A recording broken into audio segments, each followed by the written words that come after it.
Deep within a shadowy cave, the sharp clang of a pickaxe striking stone echoes loudly.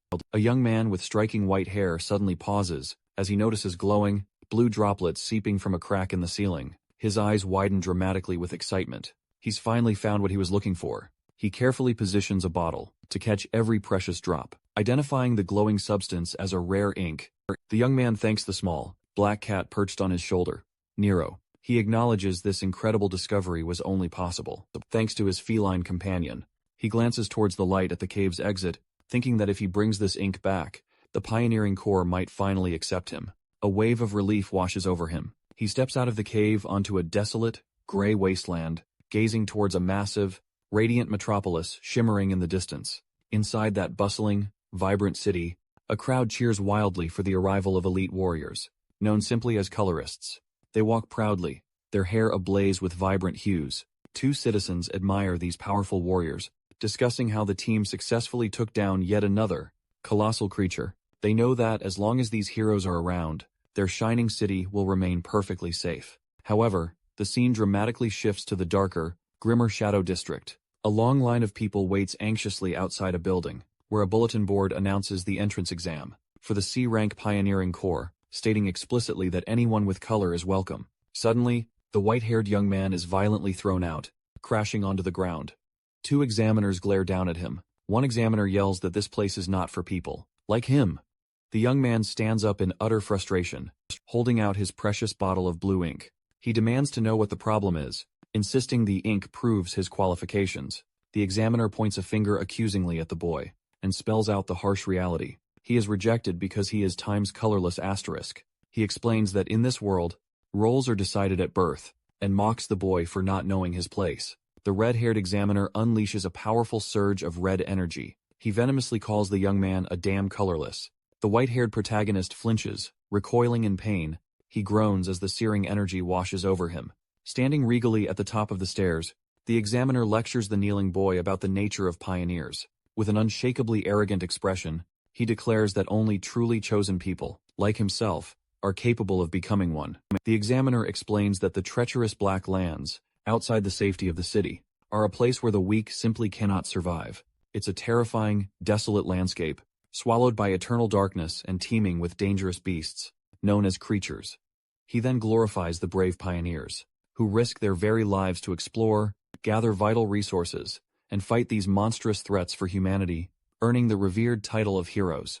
Returning to the present moment, the examiner stares down coldly at the protagonist, stating that for a mere colorless person, achieving such grand things is utterly impossible. He further insults the boy, telling him to know his place and stick to menial work. He issues one final, chilling threat, warning the boy he will surely die if he ever comes back, and slams the door shut. Left completely alone, the protagonist looks down, dejected, as a soft, comforting sound comes from his chest. It's Nero, his black cat, who pokes his head out of the boy's jacket. The protagonist gently pets the cat, murmuring they can just try somewhere else, because he's unfortunately used to this kind of harsh rejection. Despite the crushing humiliation, he forces a determined smile, and promises Nero with unwavering resolve he will become the greatest colorist ever. He quickly tucks the cat back inside his clothes, worried someone might spot them. The protagonist walks through the bleak industrial streets, wondering where on earth to go next. As he walks dejectedly onward, he desperately hopes to find a place that will finally accept them. Unaware, he is being watched from above by a mysterious man with striking green hair. Later, the protagonist stands in a bustling plaza, grimly checking his worn notebook. He violently crosses out yet another location in his book, a book already filled with countless crossed-out names, realizing with a heavy heart he has been rejected everywhere. He lets out an exhausted, defeated sigh, utterly resigned to his fate. He approaches a building, its sign proclaiming, Mari Workshop. Muttering, "It can't be helped," he opens the door, calling out to the owner within.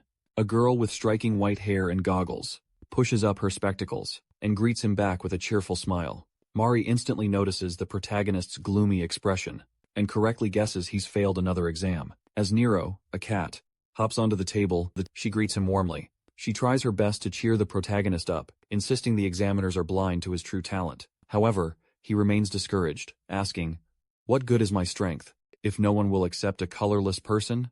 Mari argues that his skills are proven by the fact that he successfully brings back vital resources from the dangerous Black Lands. The protagonist remains humble, claiming his survival is only possible because Nero helps him. Changing the subject, he places a bottle of shimmering blue ink on the table, asking if she can buy it. Mari is absolutely delighted, agreeing to pay him handsomely. She pours the precious blue liquid into a complex pipe system, complaining that ink prices have skyrocketed due to severe shortages. The protagonist notes, "This scarcity," he adds, "is exactly why people are calling for more pioneers." A close-up of the intricate machinery shows their entire livelihood depends on these colorful fluids. The protagonist sighs, frustrated that no core will hire him. Mari then asks if he's thought about her previous suggestion. When he hesitates, saying the place she mentioned seems a bit. Mari abruptly slams a piece of paper onto the table, shouting that he has times to try everything. The flyer reveals a recruitment notice for the S rank, Dawn Pioneering Corps. It states the entrance test is open to all, and is based strictly on skill. The protagonist stares at the paper in utter shock. He admits he'd always hesitated to apply to the prestigious S rank corps, assuming he would simply fail. He wonders if a place like that would actually appreciate his skills. Marie encourages him to seize this opportunity, reiterating that if it's genuinely based on skill, he might finally receive the recognition he deserves. She smiles, reminding him he's wanted to be a colorist for ages. A flashback shows a young, lonely protagonist standing in the rain, clutching Nero tight, revealing he's harbored this dream since childhood. Marie assures him she'll always have his back. Bolstered by her unwavering confidence, the protagonist smiles and decides he can't hesitate any longer. He firmly clutches the recruitment flyer, with newfound determination. He waves goodbye to Marie and exits the workshop, walking through the quiet alleys of the Shadow District. The protagonist clutches the flyer, thinking he needs to prepare diligently for the exam. Suddenly, he halts, as Nero reacts to a presence behind them. A voice casually asks, "What's wrong?" And a hand, holding a wooden wand, tipped with a glowing green orb, appears from the shadows. The green-haired man, who had been spying on him, aims his wand directly at the protagonist, a magical crosshair locking onto his back. Without hesitation, he fires a blade of green energy. The protagonist turns in shock, but he's too slow. The energy blast strikes him violently, causing him to scream in agony.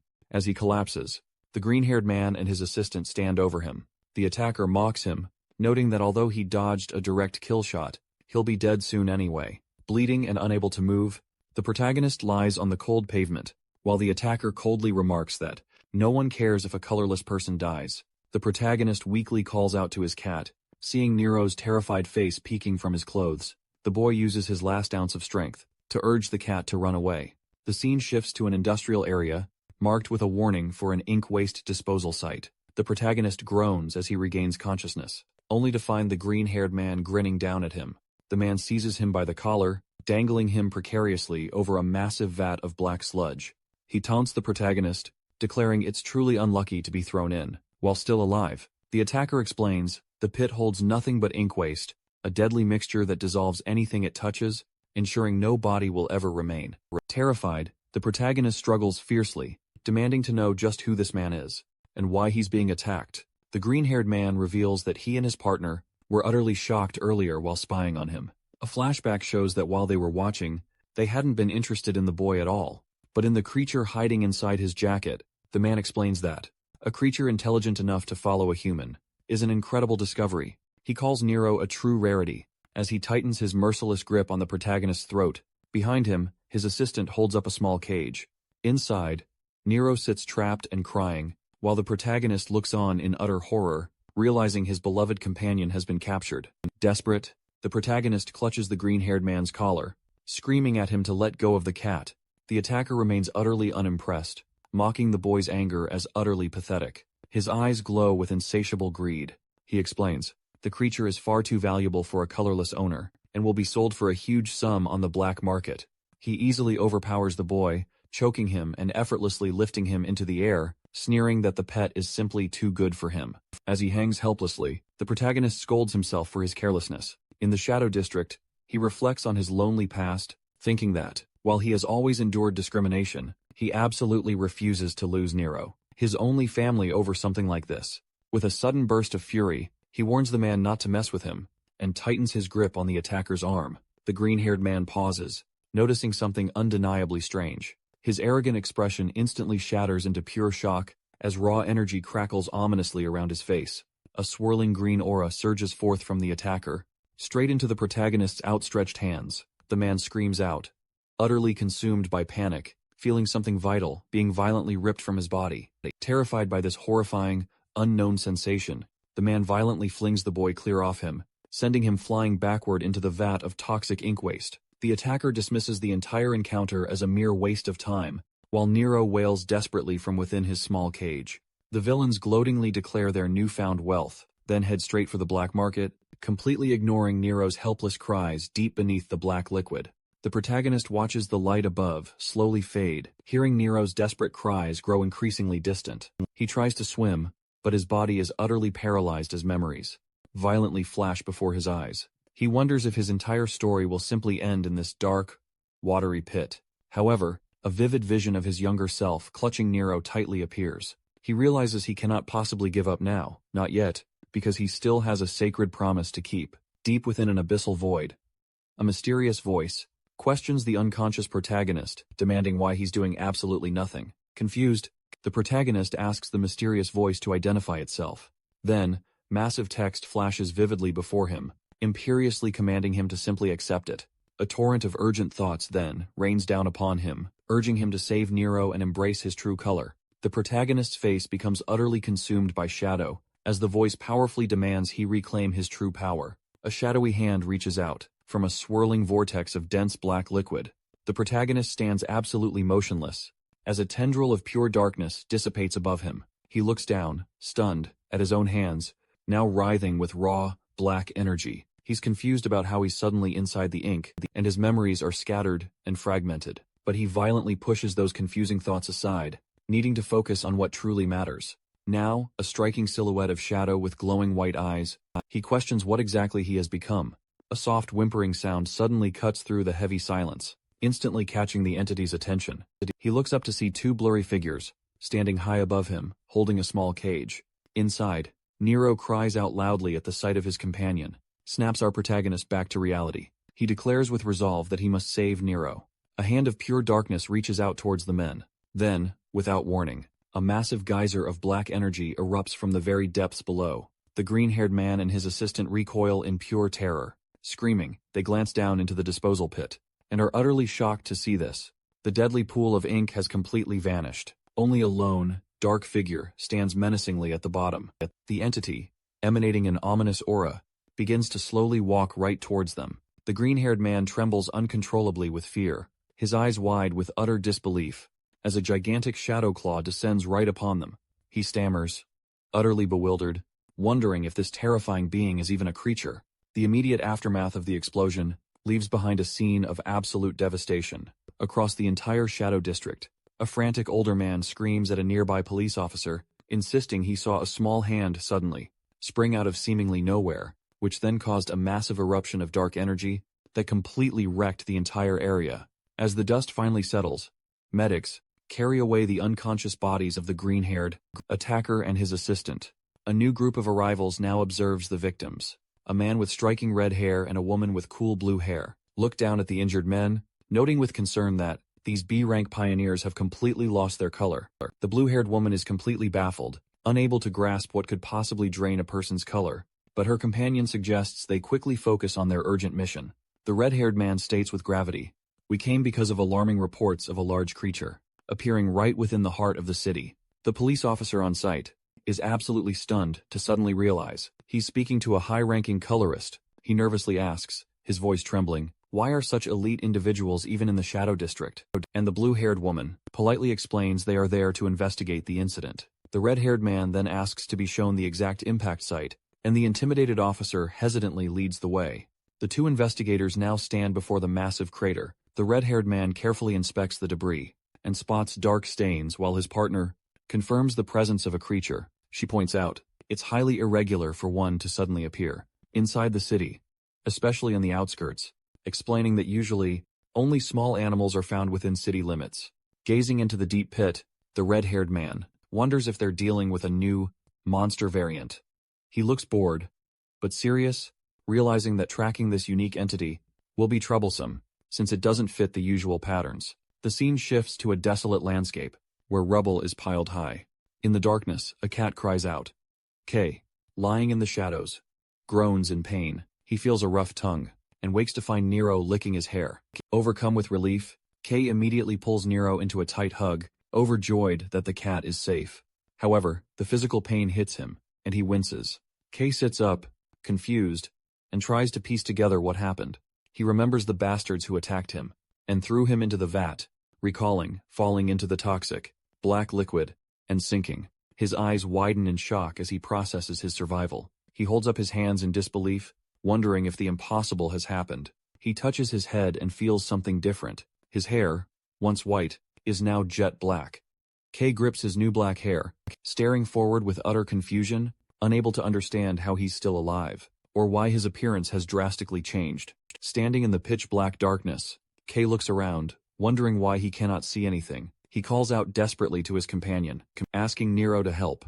In response, the black cat leaps into the air and spins rapidly, emitting a blinding, white glow that illuminates the area. The sudden light reveals a terrifying scene.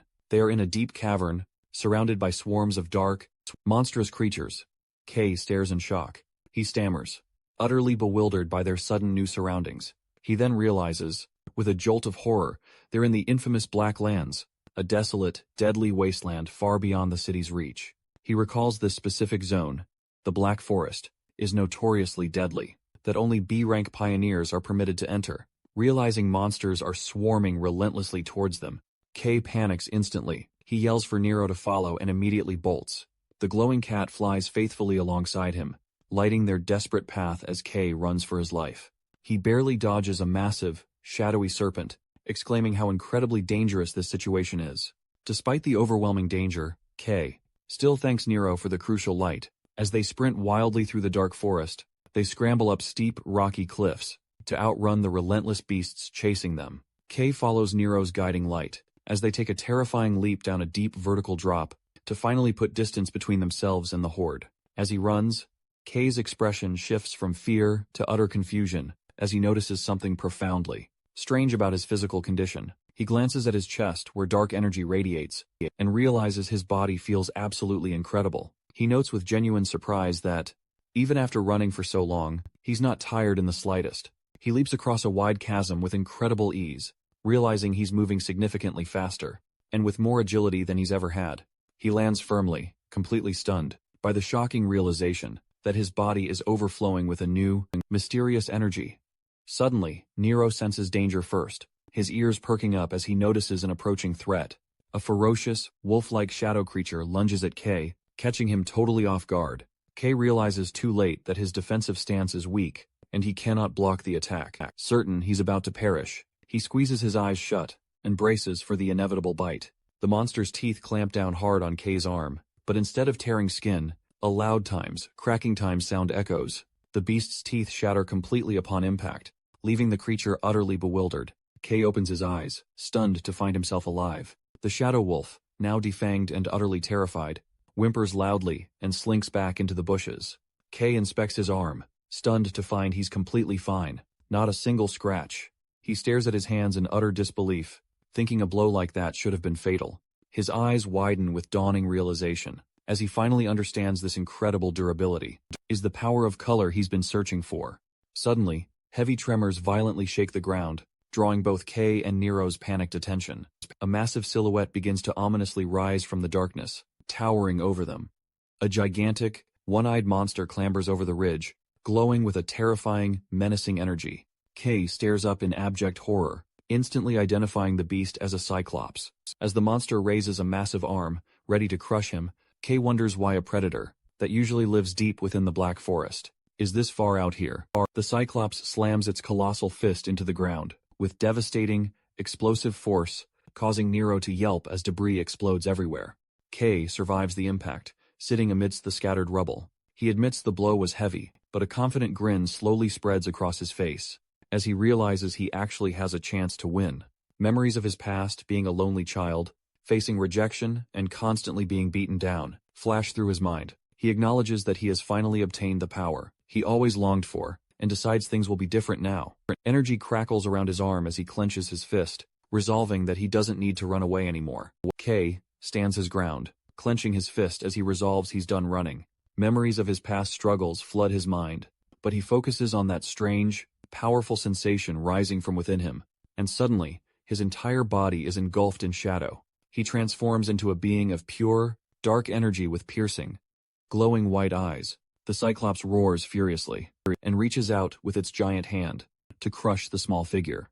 However, K launches himself off the ground, with explosive force. Soaring through the air, he prepares to strike, then delivers a devastating punch that completely shatters the giant monster into pieces. The blow's sheer force unleashes a massive shockwave, obliterating everything in its path. It carves a clear path straight through the dense trees, as K soars effortlessly through the air, surrounded by the shattered remains of his foe. He lingers in his transformed state for a fleeting moment, but then, his eyes snap wide, noticing a sudden shift. The oppressive dark energy abruptly dissipates, and he finds himself miraculously floating, high above a vibrant, lush landscape. Under a brilliant sun, he gazes down, awestruck by the vivid forest and the stunning waterfall below. He's utterly captivated by nature's incredible, vibrant colors. But just as swiftly as it arrived, the immense power vanishes, and his hair reverts to white. He stares down, utterly bewildered. Panic erupts as he grasps that gravity is now in control, leaving him utterly helpless in midair. Screaming in pure terror, he plummets rapidly toward the trees, ultimately crashing hard into the forest below. K struggles, dragging himself from the wreckage of his fall, while Nero hovers anxiously above, looking deeply concerned. K collapses to his knees, desperately gasping for air, as the dark energy that once enveloped him begins to evaporate like wisps of smoke. He then realizes, with a chilling horror, that his very color is rapidly fading. Panic tightens its grip as K finally comprehends the grave drawback of his new ability. He understands that the more he wields this intense power, the more quickly it drains from his physical form, and at this rate, he'll be utterly defenseless. Suddenly, the world around him plunges into pitch blackness, and a mysterious voice echoes ominously within his mind, demanding to know what he's waiting for. The voice imperiously commands him to act, pointing out that his prey lies right there before him, urgently pushing him to devour it quickly. K glances down at the scattered remains of the Cyclops he just defeated. The voice cunningly manipulates him, questioning if he truly desires to live, and instructing him to simply reach out his hand. Exhausted and drenched in sweat, K fights to remain conscious. He looks utterly desperate, as the voice relentlessly demands he use his hand. His eyes glow faintly as he desperately fights for survival, and trembling, he obeys the raw, instinctual command, extending his hand toward the monster's grisly remains. K firmly places his hand on the Cyclops' carcass, and immediately, a dark technique activates. He begins to absorb the shadowy energy, lingering within the monster's body. Nero watches with wide, shocked eyes as his owner performs this terrifying feat. A massive pillar of black light erupts from the forest, piercing the sky as K fully consumes the energy. As the light fades, K is left panting heavily, the exhaustion slowly leaving his body. He leans back against a rock, his hair black once again, and his energy restored. He looks up at the sky, letting out a sigh of immense relief, realizing that he's going to survive. Back at the Mari workshop, the day seems peaceful inside. Mari is working on a blueprint. When the door chime catches her attention, she looks up to see a mysterious, silhouetted figure in a ragged cloak, standing in the doorway. Trying to be polite, Mari welcomes the stranger with a smile, though she's already trembling with nervousness. She asks if they have a special request, but the hooded figure simply stands there, emanating a dark aura. Tense your plans? The stranger takes a heavy step forward. Marie, now visibly nervous, calls out to him, pointing out that he looks suspicious. When he continues to approach, she panics and grabs a large wrench, warning him that she'll attack if he comes any closer. The figure suddenly rushes toward her, causing Marie to scream in terror and squeeze her eyes shut. However, the intruder stops and pulls back his hood, revealing a familiar smile. He tells her to calm down. K reveals his face, scratching his head sheepishly. He tells her it's just him, though he admits he barely recognizes himself now. Marie drops her defensive stance, her eyes wide with shock. She stammers, unable to process the drastic change in his features. Her voice echoes outside as she screams in disbelief, demanding to know what happened to his appearance. Marie is shaking, clutching a metal pipe in fear, as she faces the hooded figure. Suddenly, her fear turns into explosive rage. She brandishes a hammer and a wrench, screaming she won't forgive the punks who hurt him. She swings her tools wildly, shouting they deserve to have their heads smashed. Meanwhile, Kay frantically tries to calm her down, assuring her he's fine.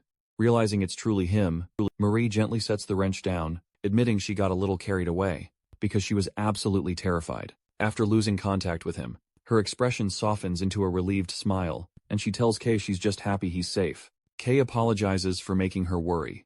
Internally, Kay reflects on the sheer absurdity of his situation, thinking that surviving a fall into toxic ink and gaining a color is truly unbelievable. He voices a concern to Marie, noting that his new color is black, which is unfortunately associated with monsters. He wonders if people will look at him in a bad light. However, he quickly brushes the worry aside, deciding that what truly matters is that he finally has the chance to become a colorist. He declares he'll go straight to the pioneering course entrance exam and thanks Marie for her help. Kay then sheepishly asks if he can borrow some clothes, promising to return them. Marie looks exasperated, sighing and asking how many times he's going to beg. However, she smiles warmly, telling him to consider it an investment in a future colorist. She suddenly grabs Kay's hand and pulls him along, telling him to follow her. Kay looks surprised, as she cheerfully announces she has the perfect items. For him, the scene shifts to a large crowd of aspiring pioneers, marching up the stairs of a massive, Colosseum-like building. Inside, hundreds of participants gather on the floor, which is marked with large, white square platforms, preparing for the exam. Among the crowd, a group of 3 men chats nervously. A man with blue hair and no. 183 on his chest tries to calm his anxious friend. The friend with pinkish hair expresses disbelief that they've made it this far, preparing to take the test for the prestigious Dawn Pioneering Corps. This S-rank group is known for its incredible achievements. As they venture into the perilous Black Lands, an elite team of colorists is seen as the Shining City's last hope. However, the candidates are buzzing with nerves as formidable rivals have converged. The group spots a woman with flowing turquoise hair, whispered to be the daughter of a renowned color family, standing beside a man in a beanie. They also notice other rising stars, like a boy with pink hair and goggles, and a man donning a gas mask. Despite these competitors, the group agrees that one person is stealing the spotlight. Their gaze shifts to a young man with messy, green hair and an intense gaze. This is Gale, the Gale Sword, widely believed to be a shoo-in. Rumors claim he's powerful enough to tackle dangerous creatures, all on his own. However, he's equally infamous for his cruel, violent nature, which reportedly got him expelled from his previous corps. The blue-haired man, no, 183, laughs arrogantly, boasting he isn't scared of guys like Gale. Suddenly, a dark shadow looms over him. Gale has appeared directly behind the boaster, daring him to repeat himself. The blue-haired man freezes in terror, as Gale looks down with contempt, calling them ridiculous brats. Gale walks away, sighing in disappointment. He grumbles that despite this being an S-rank exam, the competition is shockingly weak. As he surveys the participants, he mentally dismisses them all, convinced there isn't a single standout. However, his eyes narrow as he spots one exception, the turquoise-haired girl. He identifies her as Ellie Kian, the second daughter of the Cyan family. Gale smirks, admitting she's at least decent enough to be noticed. As he extends a hand toward the crowd, in his imagination, he wonders with anticipation how they'll all react to the coming test. A mechanical speaker crackles to life, demanding the candidates' attention. Gale and Ellie both turn toward the stage, as a booming voice declares, the Dawn Pioneering Corps entrance exam is officially underway. A man with bright, blonde hair and piercing yellow eyes stands on the podium, announcing that the test starts now. The crowd gasps, realizing the examiner is a famous colorist from the Dawn Pioneering Corps. The candidates whisper excitedly, recognizing him as a hero who made huge contributions to a recent creature hunt. They quickly realize that, if an elite colorist like him has shown up, the Corps must be serious about this recruitment. The candidates feel an overwhelming presence, radiating from him. Noting that S-rank Corps members are truly on a different level, the examiner looks down at the crowd and welcomes them. He thanks everyone for applying, acknowledging they all have their own goals, whether money, power, honor, or duty. However, he states, coldly, that none of those reasons actually matter. His eyes glowing, the examiner explains that in the end, only skill allows a person to achieve anything. He declares, they are looking for overwhelmingly strong candidates, capable of venturing into the Black Lands, to reclaim human territory. He tells them to look around, stating that mediocre people are not needed here, and that they will start immediately. He gestures to the square platforms on the ground, announcing the first test will be a tournament. He explains that combat ability is the most important skill for a pioneer, because the world outside the city is a brutal place, where only the fittest survive. He clenches his fist, and commands the candidates to prove their abilities. He explains that those who pass the first round will be decided by the tournament results and instructs them to step onto the stage when their number is called. The examiner calls out, "No, 126. And no, 286. Gale, no, 126. Steps forward with a serious expression. The crowd murmurs, calling Gale a heavyweight and expressing pity for whoever has to fight him. But Gale, so early in the match, flashes a wicked smile, thinking he's lucky to jump straight into the fun, right from the get-go. Since he was dying of boredom, his eyes gleam with predatory excitement as he wonders how he'll play with his opponent. Gale's attention snags on someone approaching the stage, wondering what's the story with this creepy guy. Walking toward him. Standing opposite Gale is a figure, completely cloaked in a tattered, ragged garment, bearing the number tag, 286. Gale scrutinizes his opponent, deeming the hooded figure's stance both awkward and weak. Gale, unimpressed, grips the hilt of his weapon, deciding that conversation is utterly pointless now. He draws his sword with a sharp, resonant sound, declaring he's sick and tired of the silence. Unleashing his formidable power, he swings his blade, creating massive streaks of verdant wind energy, making it clear he's holding absolutely nothing back. The spectators watch in wide-eyed awe, recognizing the signature technique as the legendary Gale sword. As glowing, green swords materialize all around him in the air, the crowd erupts, praising him as an undeniable genius for wielding such advanced swordsmanship at his young age. Gale fixes an intense gaze on his opponent, challenging the hooded figure to dare and try to block his attack. With a sudden, explosive burst of speed, Gale stomps the ground, building explosive momentum, threatening to absolutely shred his opponent, should he fail to properly defend himself. He charges forward with incredible, relentless force, enveloping himself in a furious whirlwind of energy. The hooded figure stands completely still and silent, unmoving, unflinching, in the face of the approaching attack. As Gale descends, soaring down from the air, swinging his blade down with a roaring shout, the hooded figure calmly steps right in and delivers a devastating left hook straight to Gale's face. The impact is so unbelievably powerful that Gale is sent flying, rocketing backward across the arena. Even the arrogant candidates from earlier scream in terror at the unbelievable, shocking sight.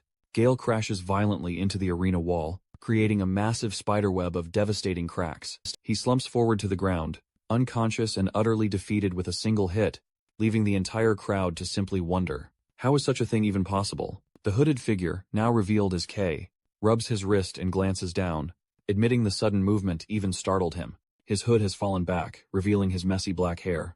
He reflects on the sudden acceleration and chaos of the moment. Suddenly, a spectator points a trembling finger at K, screaming in disbelief. He isn't pointing at the victory, but at the color of K's energy, black. The blonde examiner watches with a serious expression, noting internally that black is the same color possessed by monsters. Even Ellie Cyan looks stunned, wondering if it's even possible for a human to possess that color. K stands alone in the center of the arena, completely unaware of the gravity of the situation. The others question if the power to defeat the Gale sword in one hit comes from this mysterious, black energy.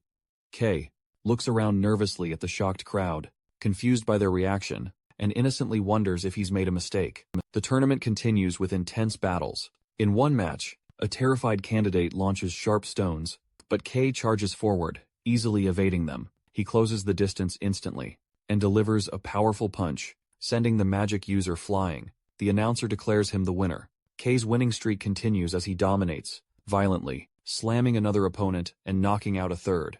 High above, the blonde examiner watches with interest, declaring that K is the standout applicant. He excitedly notes that K is the first ever black holder and insists they must recruit him immediately, before rumors spread.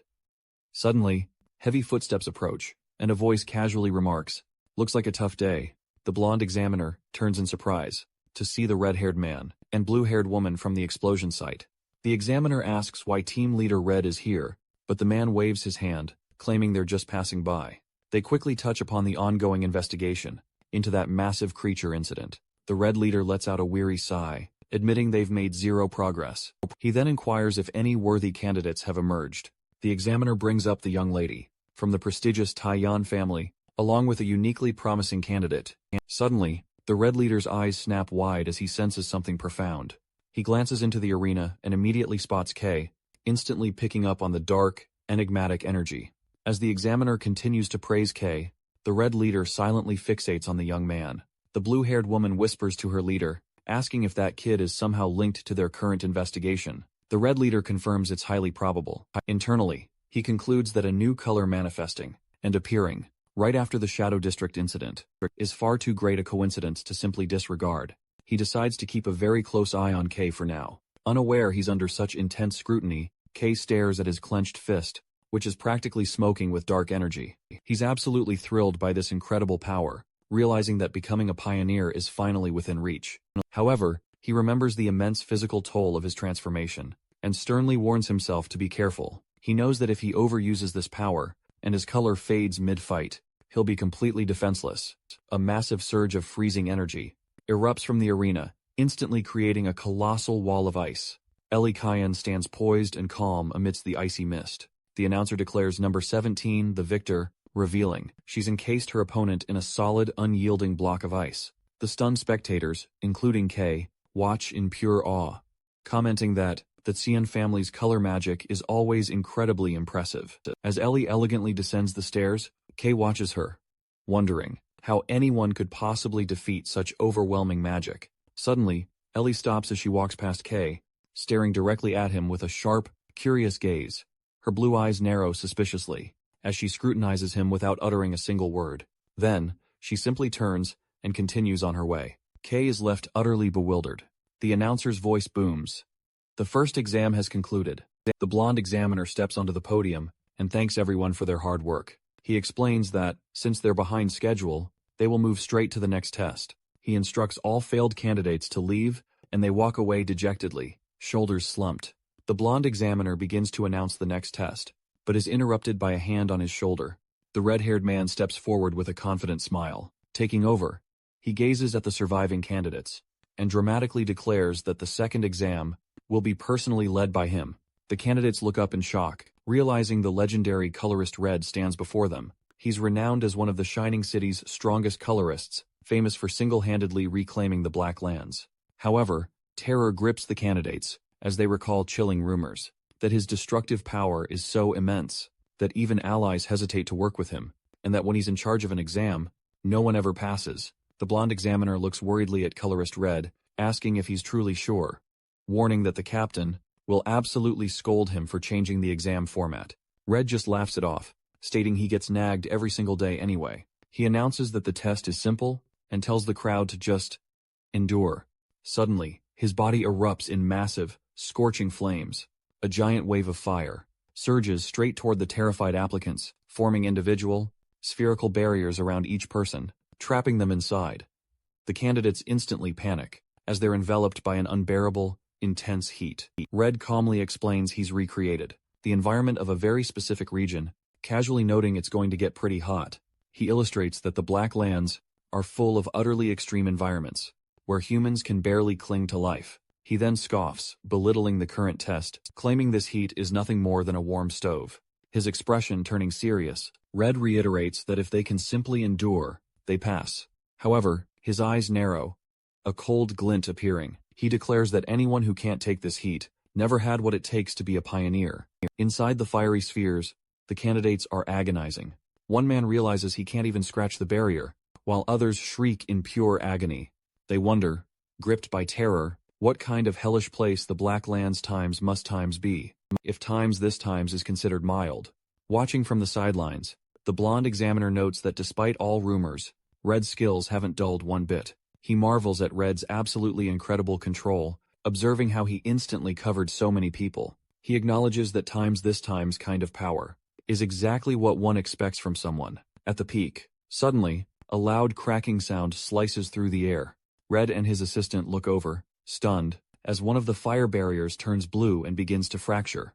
A massive surge of ice energy explodes outward, utterly shattering the fire sphere. Amidst the falling shards of ice, Ilikian stands tall, having broken free. Red looks at her, admitting, "This is pretty good." He reflects that while the Qian family's power is a natural counter to fire, his own power is usually strong enough to overwhelm that advantage. Staring intently at the young woman, Red concludes, she might actually deserve to be called a Times Real Times prodigy. Red wonders about the Times Other Times candidate they were interested in. Inside his fire sphere, Kay appears to be standing still. Red observes him, noting that unlike the girl, This boy isn't breaking through. He admits he didn't expect much from him anyway. However, inside the barrier, K is absolutely panicking, screaming internally that he is in big times trouble. He realizes he used too much of his color.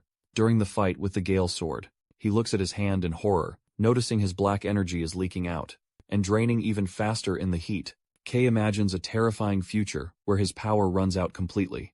He knows if he is revealed to be colorless, he will likely be experimented on.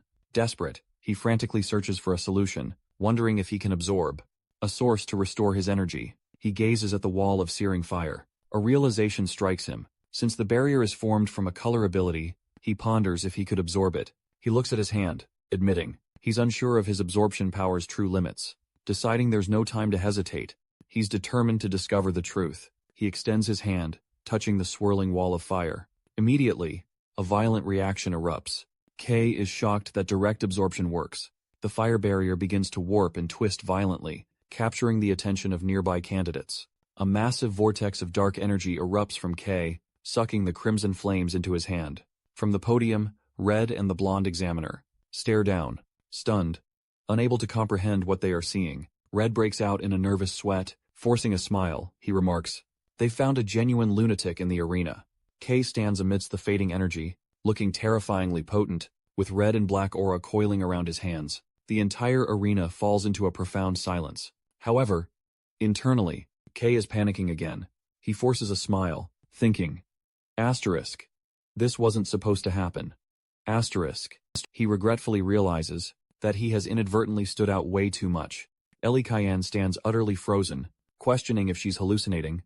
As she stares at the young man, enveloped in dark energy, she looks at K and wonders if black is even a color a human can possibly possess. Recognizing this is utterly unprecedented, a wave of anxiety washes over her as she watches him. Memories of the intense pressure to be the best flash through her mind like lightning. She's forced to admit K is undeniably strong. She realizes that even with her full power, she couldn't guarantee a victory. As K walks away, Ellie thinks there's something about him that can't be explained by strength alone, asking herself, asterisk, what he actually is. Asterisk. She quickly shakes her head, trying to banish the disturbing thoughts. Colorist Red approaches K. He casually wraps an arm around K's shoulder, telling him, next time won't be like this. Red smiles, remarking that K's black ability, which sucked everything in, was wild, and he can't hold back his curiosity. He guides K away, suggesting they have a private conversation, to protect K's privacy, while satisfying his own burning questions. K, sweating nervously, asks about the exam's status. Red assures him that with a power level like that, he obviously passes. K is stunned, realizing drawing so much attention actually worked in his favor. He is overcome with emotion, thinking he has finally achieved his dream of becoming a pioneer. Suddenly, the blonde examiner yells at Red for acting on his own. Red laughs it off, asking his colleague to overlook it just this once. The examiner sighs and announces that, despite the interruption, the exam will continue. He clarifies that, no, 17, Ellie, has passed because she broke the barrier. The other candidates will undergo an additional test. Ellie ignores the announcement, her gaze fixed on the dark tunnel, where Red is leading K away. The scene shifts to an industrial setting. Red stands outside a car with K, while the blue-haired investigator sits in the driver's seat. Red tells her to wait. K looks at his surroundings, and his expression turns to pure shock. He stares at a massive landscape of rubble and destruction, realizing with horror that Red has brought him back to the exact location where he fell into the ink waste. Colorist Red looks over the devastated ruins, remarking that it is an ugly sight. He explains that a major incident occurred here, causing K to freeze. Red recounts that, for the first time in history, 2 pioneers were found, completely drained and colorless. He adds that eyewitnesses, at the site, they spotted a massive creature. Red spins sharply to face K. He highlights the incredibly suspicious timing. He points out that, shortly after that creature's appearance, became the very first to wield the color black. Calling it a mere coincidence, his eyes glow intensely. Red meticulously analyzes K's power, describing it as an ability that devours other colors. K sweats nervously, as Red intensely stares him down, declaring, this is a completely foreign ability. Internally, K begins to panic, realizing Red suspected the connection right from the start. He frantically wonders if escape is even possible, but gazing at the man's overwhelming, hero-like aura, He knows escaping a true hero is utterly impossible. Suddenly, Red lets out a hearty laugh, shattering the tension as he casually waves his hand, admitting he was merely testing K all along. But he then complains that K's brutally honest reaction took all the fun out of it. K stares back, utterly confused. Red then clarifies that, while his official duty is to investigate the incident, he's personally far more captivated by K's unique ability. Red explains that color powers normally cannot mix, at all. However, he observes that K's peculiar ability seems to completely defy those rules. He vividly recalls the second exam, pointing out that K clearly couldn't control his power back then. K then stammers, desperately trying to explain, but Red abruptly cuts him off. The colorist's body begins to glow with intense red energy, and he declares they need to run a test, right now. K looks at him, bewildered, as Red extends his hand, explaining that he needs to truly understand how K's ability works. He grins confidently, challenging K to try absorbing his time's energy.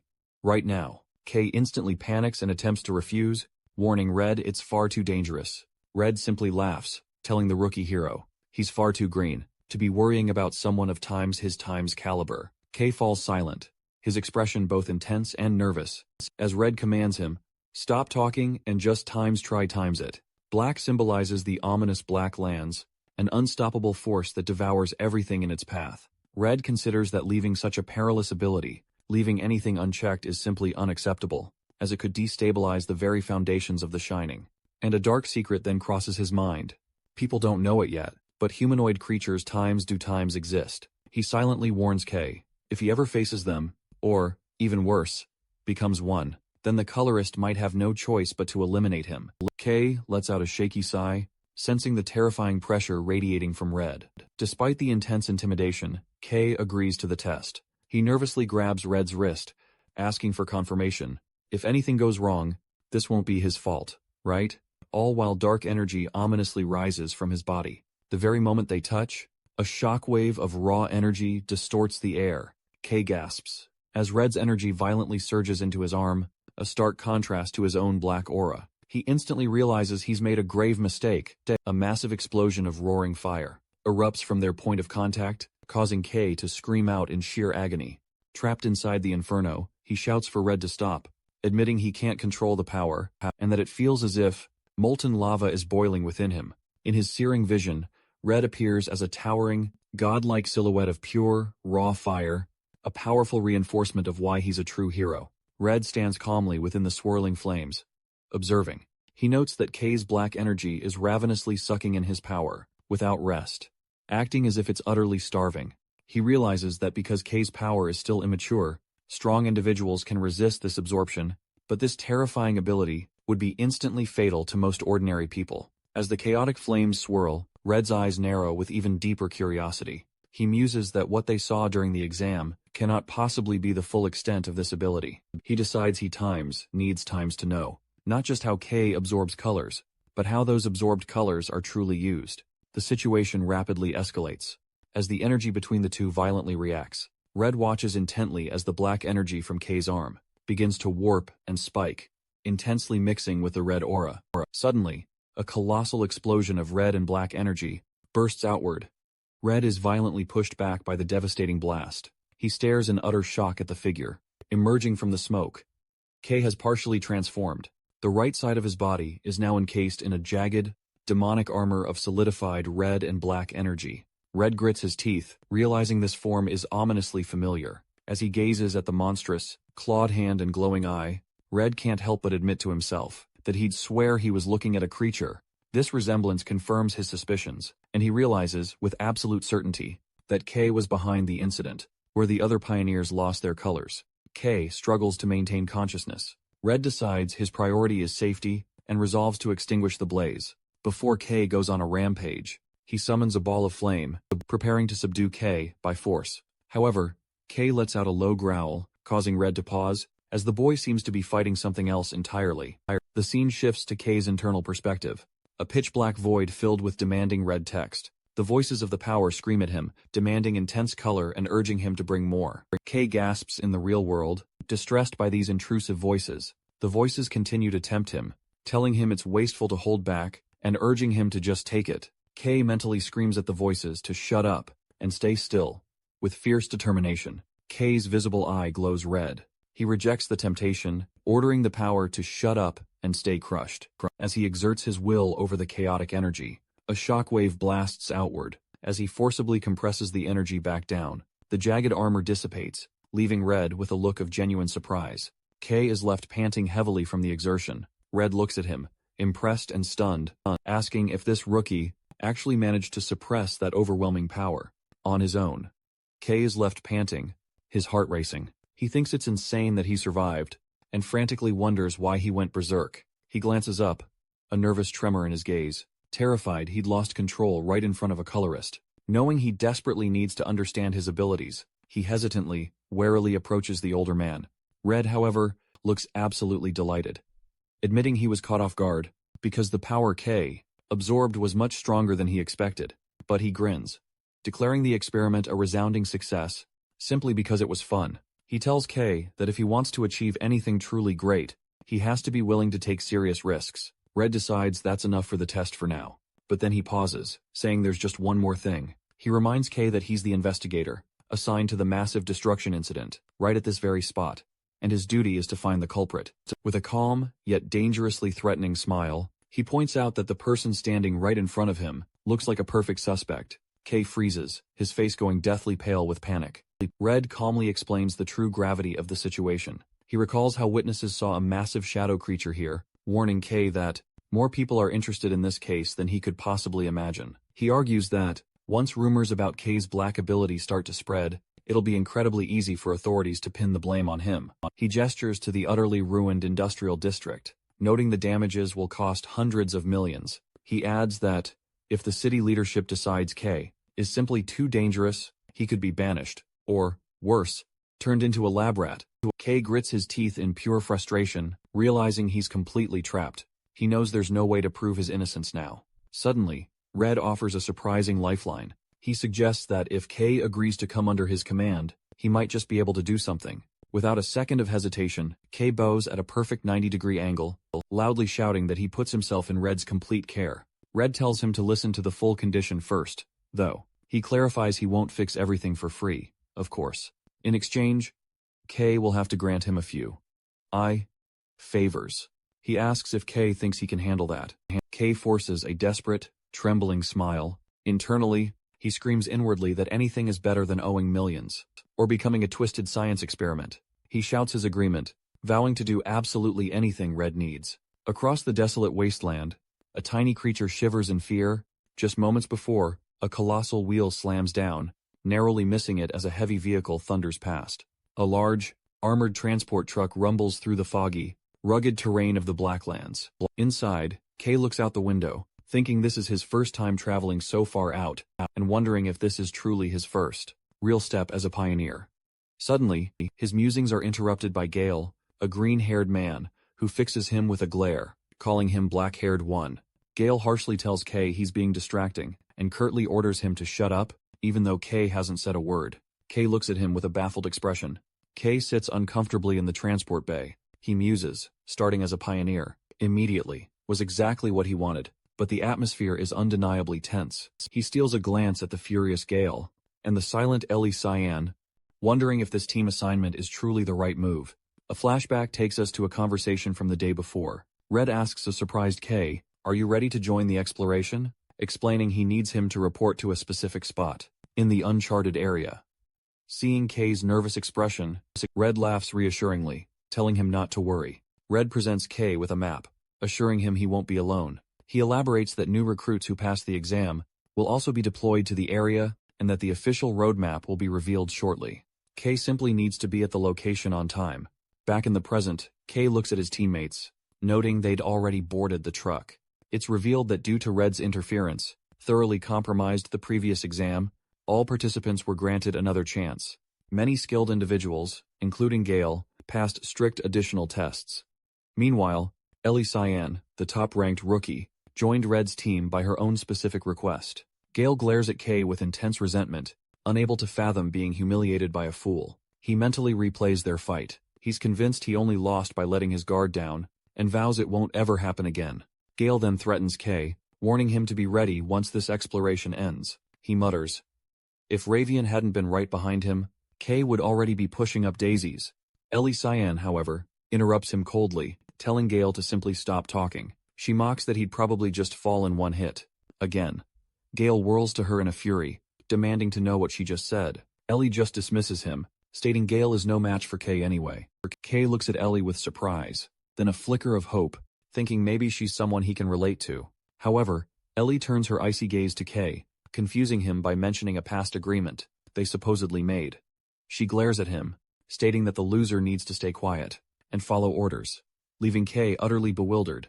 Kay stands awkwardly between the two hostile pioneers, feeling the immense pressure. He sighs, realizing this team dynamic will be difficult to manage. The scene shifts as the transport vehicle moves across the dark, eerie waters of the wasteland, heading towards a distant facility. The vehicle finally arrives at a bustling loading dock, teeming with workers moving supplies. The group disembarks. Kay, Ellie, Gale, and the other recruits walk out into the forward base. For the Dawn Pioneering Corps, Kay is in awe of the high level of activity, noting the S-Rank Corps' exceptional supplies. Something he didn't fully realize when he ventured into the Black Lands alone. Suddenly, a playful finger pokes Kay's cheek, startling him. He turns to see a smiling Mari, who cheerfully explains that, since this is his first mission, she absolutely had to come along to support him. Mari opens her jacket, revealing Nero has tagged along. Kay holds the black cat, thanking Mari for taking care of him. She smiles warmly, saying Nero is family. She explains, she got a great opportunity to join the exploration team as support staff, stating her skills are super useful here. A loudspeaker crackles, announcing it is assembly time.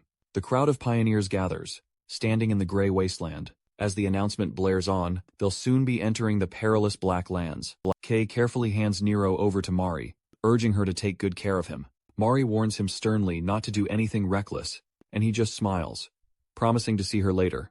Mari then embraces Nero, but the cat suddenly leaps times from her grasp, completely startling her. She cries out Nero's name as the cat bolts towards Kay, then vanishes into the shadow on the ground. Mari's eyes widen in pure shock at this unnatural movement. She stammers, confused, trying to call out to Kay. The group soon arrives at a dark, fortified cave entrance. Up front, a woman with striking orange hair and a white coat shouts for everyone to prepare themselves, loudly announcing, a new recruit is about to enter the Blacklands. She yells that safety is their absolute top priority.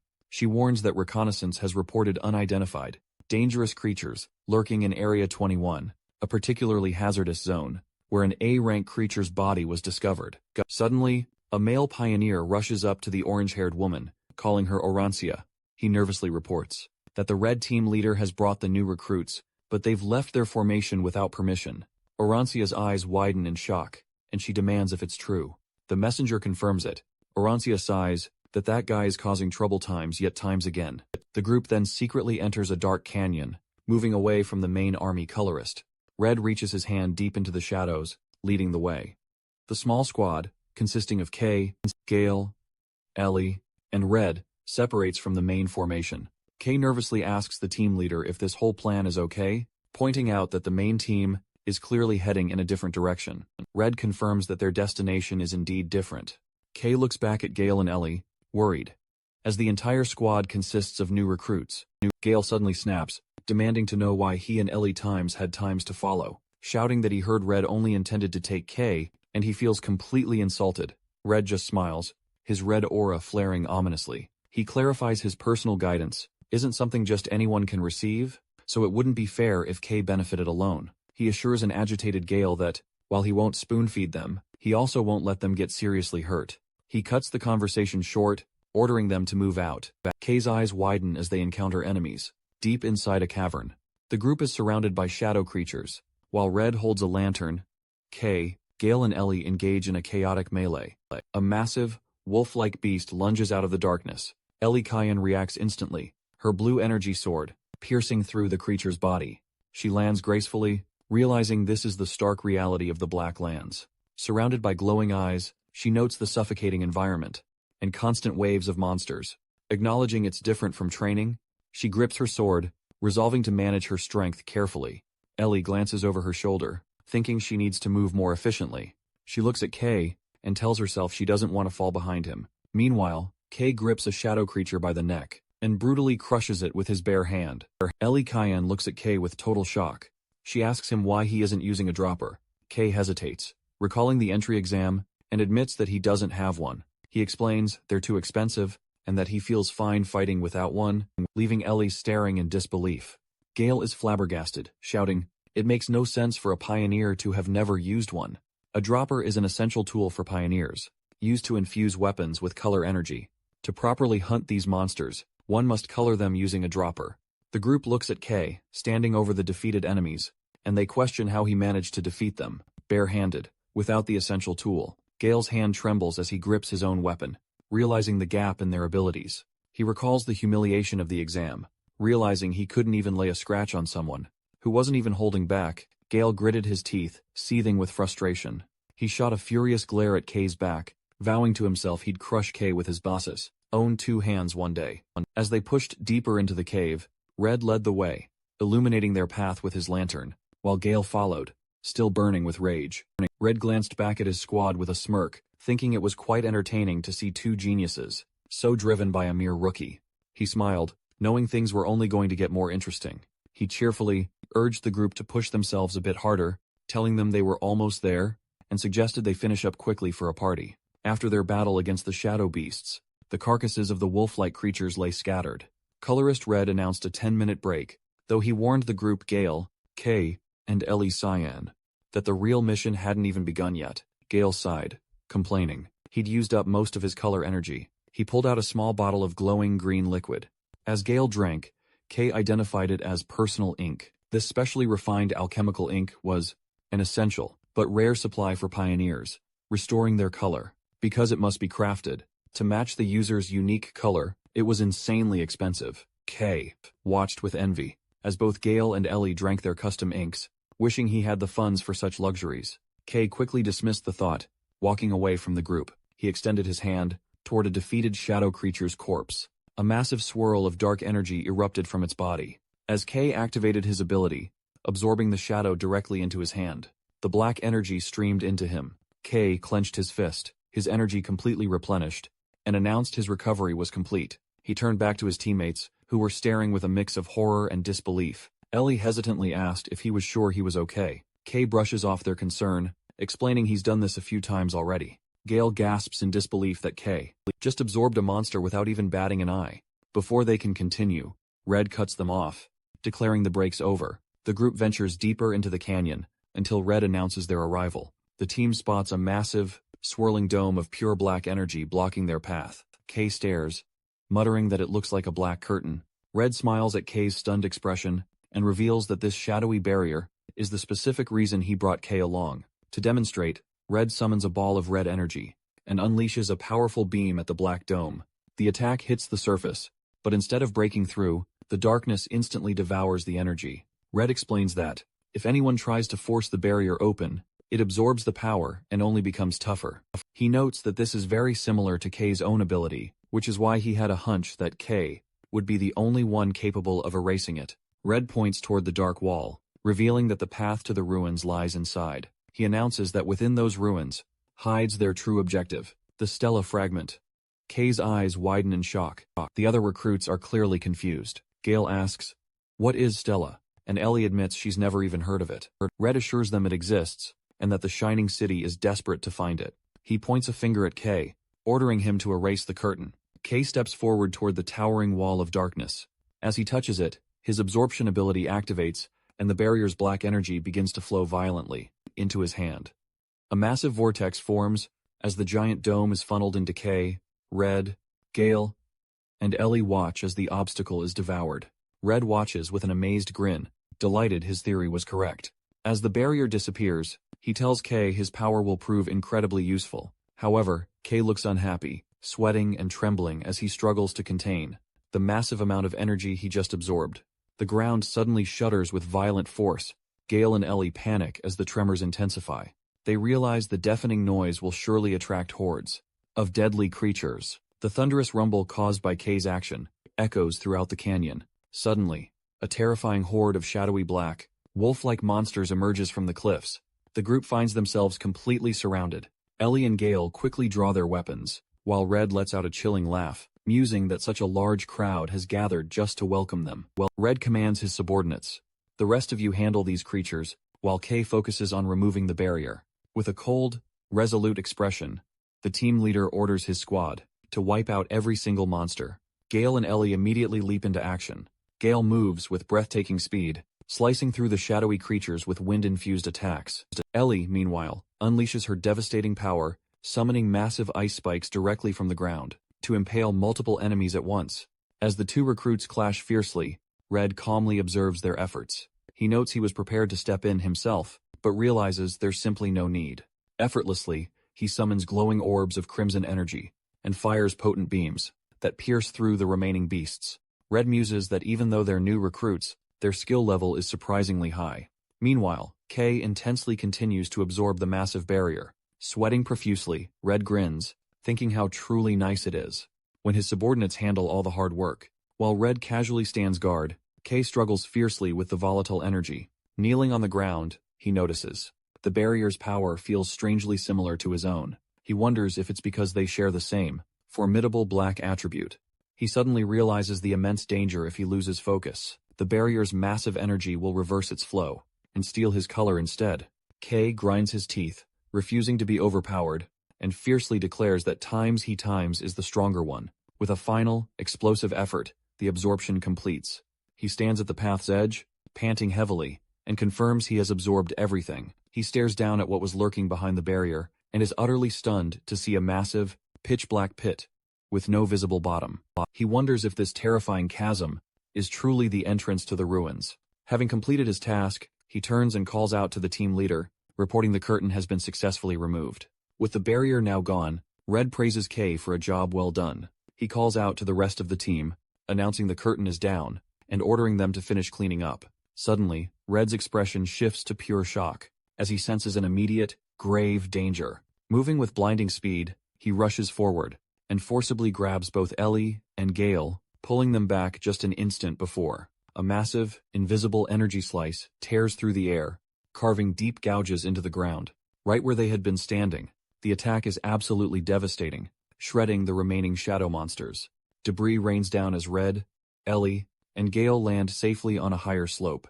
Gale stares in horror, realizing he would have been killed instantly without Red's quick intervention.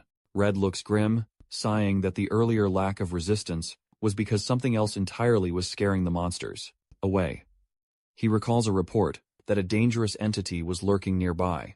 Through the dust, a silhouette appears, walking toward them, dragging a massive sword. Red remarks that they are out of time to fool around. The attacker steps into the light. It is a man with spiky hair, white on one side and black on the other. Half of his face is consumed by a dark, mask-like growth, and he carries a collection of different weapons on his back. The stranger glares at the pioneers with a terrifying aura. Red stands between his team and the new threat, ordering K and the others to listen carefully. Red hurriedly shoves a lantern into K's hands, giving him a frantic order. He tells K and the others they must enter the ruins immediately and locate the Stella fragment.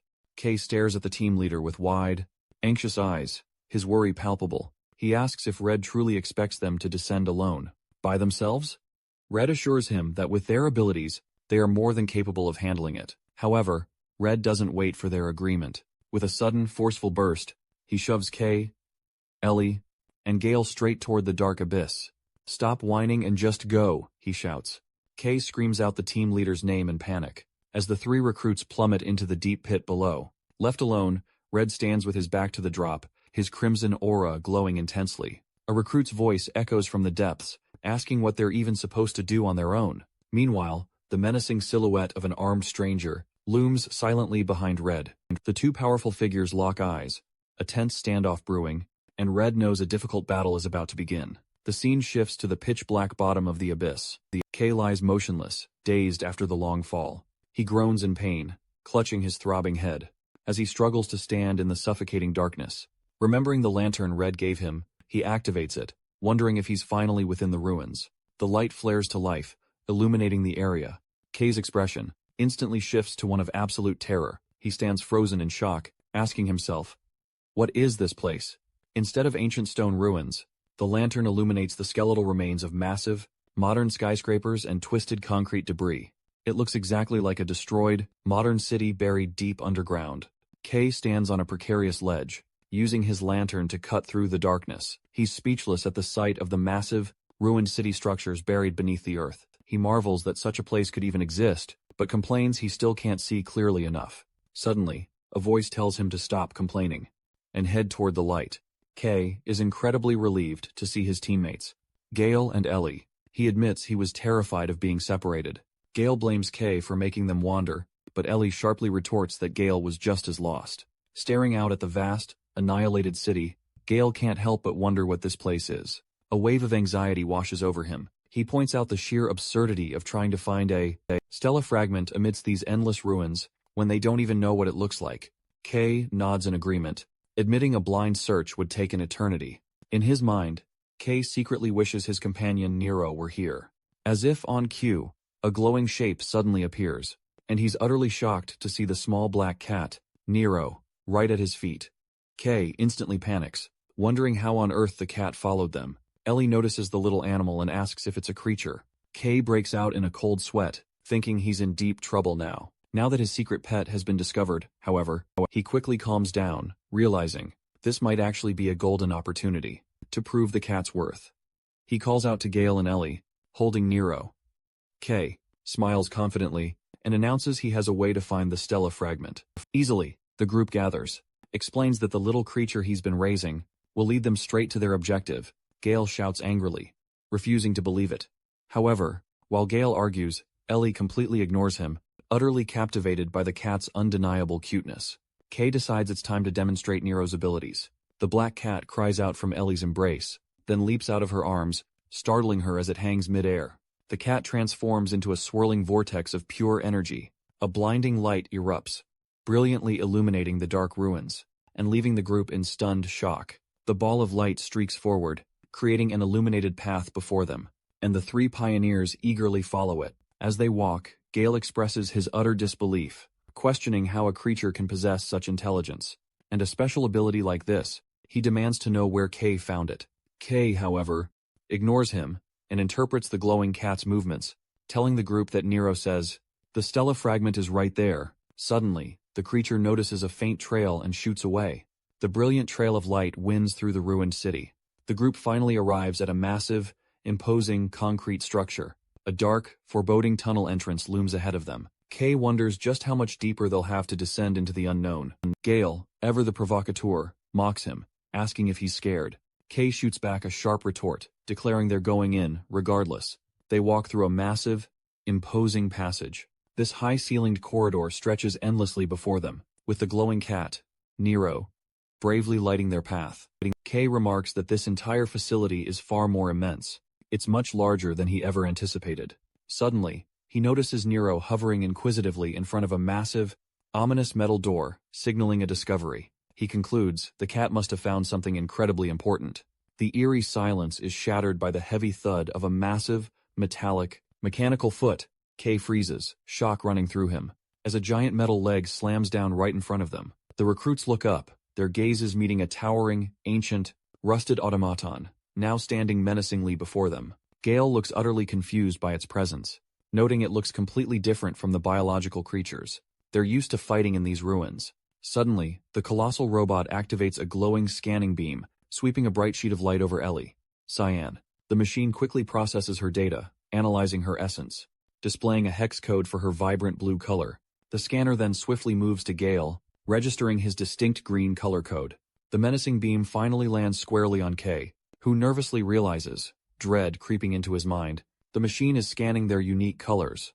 To identify them, the machine swiftly completes its final scan, displaying the hex code for absolute, pure pitch black. Upon detecting this, the robot's singular eye glows even brighter. It announces with a chilling metallic voice, it has detected the color of the Black Witch, and identifying K as an immediate, paramount threat, it declares, beginning elimination protocols. Stunned and confused by the enigmatic title, K is instantly hit by the robot's devastating, powerful punch. Before he can even react, he's sent skidding backward violently, groaning in searing pain. Yet he still managed to block the direct hit. He glares defiantly up at the towering machine, with burning fury, shouting in absolute frustration. K shouts defiantly back at the relentless machine, declaring with conviction, "We will not hold back." The giant robot menacingly raises its massive, crushing fist, threatening to smash them all into oblivion. K bravely charges forward, his own fist, a blur, colliding violently with the machine's impenetrable metal arm. He recoils, wincing in pain, wondering why its armor is so incredibly tough. Gale watches, utterly bewildered, as the robot winds up for another brutal punch. Ellie dashes in, striking the machine with her rapier, but sparks erupt as her blade clangs against its armor. She stares in disbelief, realizing she hasn't even left a scratch. Ellie starts to panic, wondering if her powers are useless against a machine. Meanwhile, Kay quickly analyzes their formidable foe, noticing the pulsating, glowing core in its chest. He spots liquid swirling within and identifies it as the critical weak point. Kay dashes forward, unleashing a sharp left hook. Suddenly, the robot reacts with shocking speed, swinging its arm like a massive club. Kay barely manages to dodge the crushing blow. He retreats, frustrated that his regular attacks are utterly ineffective. Then a realization hits him. He remembers the time. His body was coated in dark, swirling energy, and decides to harness that immense power.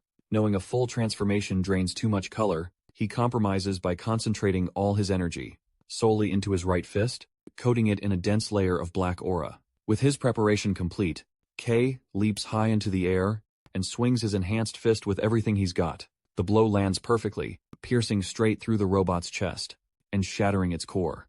The sheer force of the punch obliterates the machine's entire upper body. The robot's head flies off, and the light in its eye slowly fades. Kay stands amidst the wreckage, letting out a much-needed sigh of relief, as Gale and Ellie watch in stunned silence. Amidst the debris, Kay notices a round object and picks up the robot's core, thinking Mari would absolutely adore it as a gift. Suddenly, Gale shouts at Kay, demanding to know what that incredible power was. He and Ellie corner Kay, bombarding him with questions.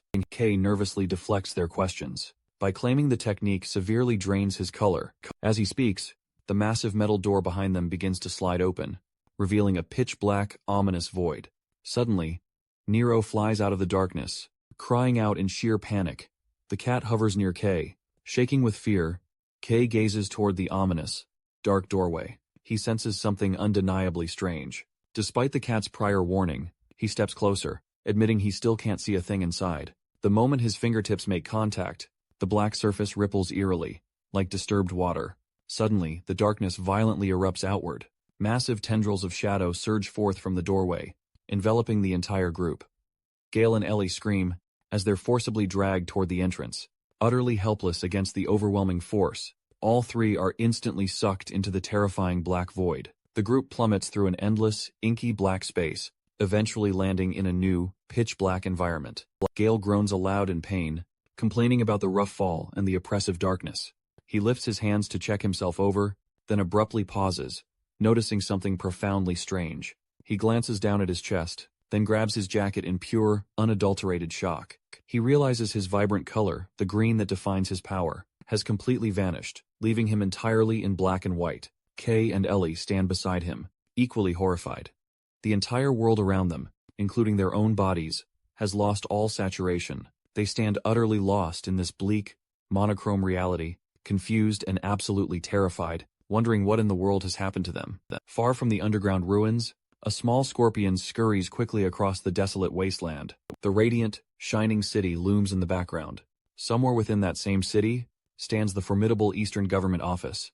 Inside, a large official, known simply as the Chief, yells in a fit of rage, demanding to know if Times has been located yet.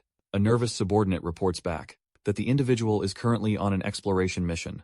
With colorist red, he adds that the boy specifically asked them not times to meddle. The chief is absolutely furious, shouting furiously about black. He cannot believe red would bring someone with such a dangerous color onto the field.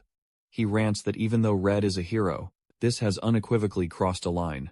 The chief explains that a recent creature appearance has the ruling council in an utter uproar, terrified that the catastrophic black wave has already begun. He complains he'll be the one forced to take all the blame. As he speaks, a young woman with vibrant pink and yellow hair flashes a teasing smile, noting the chief's fiery temper is flaring up again. The woman, Camellia, leader of the Dawn Pioneering Corps, calmly advises the chief to rein it in before he ends up in the hospital. She explains she understands his concern, but urges him not to jump to conclusions. She asks if he truly believes Red would act without thinking things through. Camellia argues Red is a reliable safeguard, perfect for watching over the boy. Camellia suggests that taking a high-risk individual might just yield unexpected positive results. She sips her tea, stating what they need now is trust, not worry. However, Camellia grimaces, finding her tea incredibly bitter. The chief, ignoring her, dumps a massive amount of sugar into the pot. As she wonders how anyone could possibly consume something so sweet, the chief snaps at her to focus. Camelia's expression instantly turns serious. She acknowledges the chief's wariness of black, because it's associated with the legendary Black Witch. She narrates that black symbolizes death and fear, referencing a historical catastrophe caused by the witch known as the First Black Wave. She explains humanity nearly perished then, as the world was shrouded in dark mist, and grotesque creatures appeared, creating the Black Lands. Camellia predicts another wave is inevitable, and that their exploration is ultimately about survival. She mentions the recent anomalies, and the appearance of a black wielder. With a determined look, she tells the chief they must use every ounce of power available, even black, and urges him to persuade the council. The chief looks resigned, admitting it's not as easy as it sounds. However, he looks at a dossier containing a photograph of Kay, and promises to try his best. Staring at the image, the chief muses that, perhaps, the city's fate might just revolve around this one boy. Meanwhile, the three pioneers find themselves adrift in an endless, pitch-black void. Their forms glow eerily as mere white outlines. A deep confusion washes over them, lost as to their whereabouts. Gale, gripped by panic, whips his head toward Kay. Pointing a trembling finger, he screams, utterly aghast, that their colors have vanished, then demands to know why Kay's Kay still remains. Kay, utterly unbothered, replies he has no idea. He muses it might be because his own color is black, perfectly blending with the sudden darkness around them. Suddenly, Gale hunches over, completely drained, while Elysian clutches her head, feeling terribly weak. Kay watches, utterly bewildered, wondering why he alone feels fine. Then he realizes, it could be because he's lived his entire life as a colorless person, so this strange state is nothing new to him. Gale then mentions a bizarre, pulsing sensation deep within his body. He squints, straining his eyes, and spots a faint, eerie glowing light pulsating within him, like a living core. Suddenly, chilling whispers rain down on them from all sides. They look around in stark alarm, absolute terror gripping them. Gale roars into the suffocating darkness, demanding whoever is whispering to reveal themselves. Kay listens intently, wondering if this is the same voice that usually speaks to him, but quickly realizes it's something entirely different. Just then, a dark, ghostly silhouette of a woman with flowing long hair eerily emerges from the swirling shadows. Kay instantly senses the presence and spins around sharply. Gale and Ellie freeze solid in utter shock, stammering incoherently, paralyzed by fear. Unable to identify if this spectral form is even a creature, their terror stems from its instantaneous appearance. Materializing without a single warning, the mysterious shadow figure slowly raises a hand and points a slender finger directly at Kay's chest. Kay freezes instantly, his eyes widening in alarm as he realizes he's the one being singled out. His mind is violently wrenched into a chaotic vision, a swirling vortex of raw, destructive energy consuming an entire city. The scene abruptly shifts to a terrifying, blood-red nightmare of a world utterly swallowed by ruins, completely overrun by gargantuan, nightmarish beasts. A colossal eye blinks open in the ravaged sky, looming ominously above a surging horde of shadow creatures, while a truly terrifying, multi-eyed beast glares malevolently from within the throng. The vision then abruptly cuts back to the face of the mysterious woman, her long hair framing a single, intensely glowing eye staring right at him. Kay suddenly finds himself before a truly massive, overwhelming surge of blue energy. He's unsure if this is a memory or reality. His confusion deepens, and he questions his very identity. Deep within his subconscious, a voice from a bright light declares he needs a name. A blurry, smiling figure from his past gives him the name Kay, encouraging him to find his own light and color. The vision ends abruptly, and Kay snaps back to the present with a loud gasp.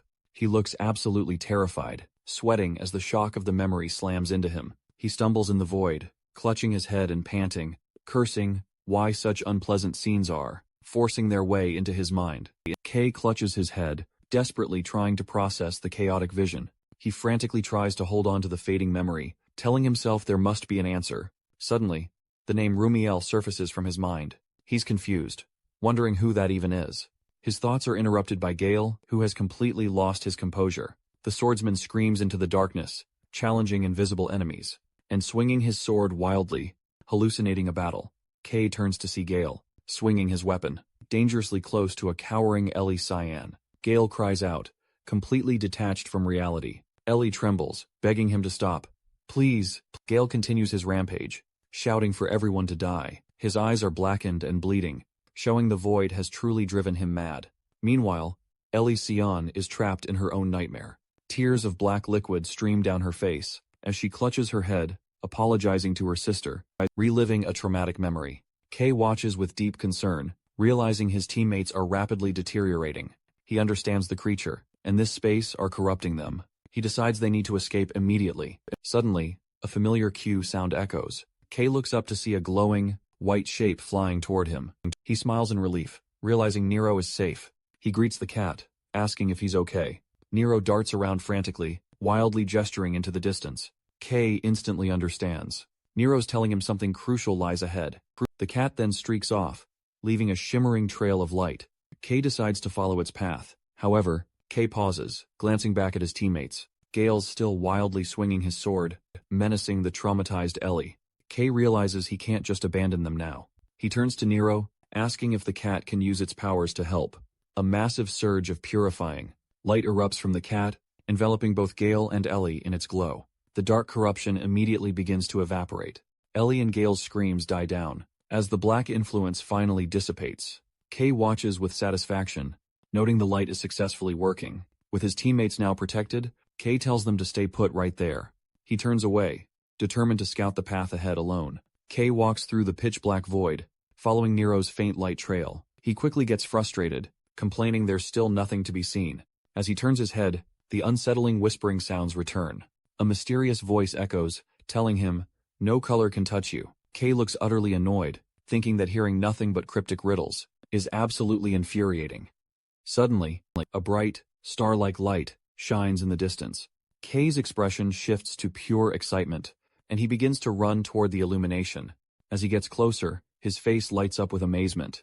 He stands before a massive, glowing structure, shaped like a four-pointed star on a stone monolith. Realizing he's found his objective, Kay identifies the object as the Stella Fragment, which radiates a powerful, holy light. He notes that its glow and shape are different from what he's seen, wondering if every fragment is unique. Deciding not to waste any time, he climbs the rocky mound to recover the item and escape this unpleasant dimension.